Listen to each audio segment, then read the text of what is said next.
So my wife and I spent a little less than a week on the island of Cebu.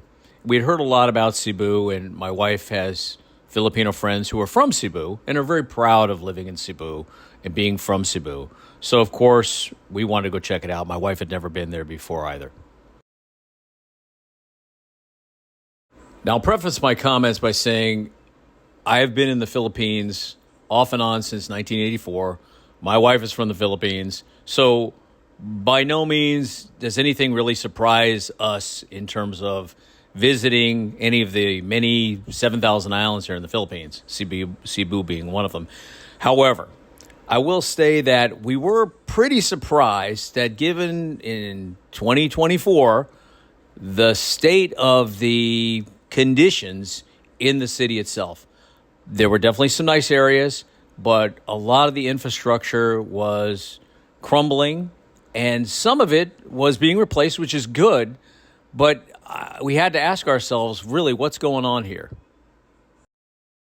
One thing that my wife brought to my attention as we were driving south and witnessing all of the little construction projects that were going on throughout that portion of Cebu was why they were doing this construction during rainy season. Now, this is the rainy season for the Philippines.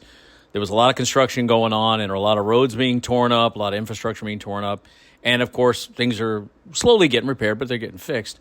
But the timing was really weird. Why were they doing this during rainy season? And on top of that, during the holidays, because Christmas is coming up. A lot of OFWs, overseas foreign worker Filipinos, coming home during the holidays. And, of course, the traffic's going to be a madhouse. But why would you destroy all these roads during that time? That's a question both of us were asking ourselves. And if you feel free to comment on that, because maybe you know why, because we couldn't figure it out. Okay, walang problema. So we're literally sitting still in traffic, and we happen to look over and see these three young ladies taking advantage of some free water and a chance to rinse off and cool down in that daytime heat. Yeah, some of the homes on the way to Oslob. Wow. Seen better days. Poor folks.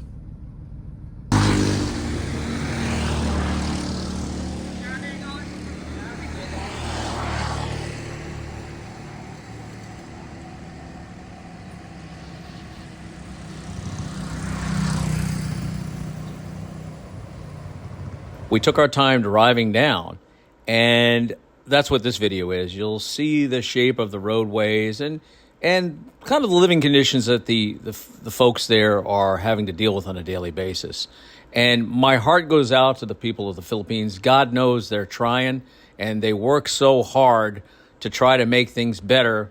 But when you only have a certain amount of resources available, there's only so much you can do. So I'll let you look at the video and determine for yourself.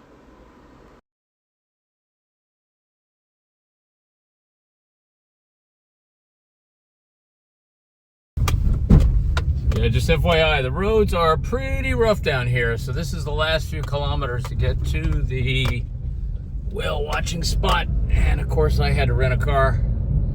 But yeah, roads can be spotty at best. Really during these little transitions here. You definitely need a dirt bike. Oh yeah. Some rough roads. And lots of trikes to contend with. Here.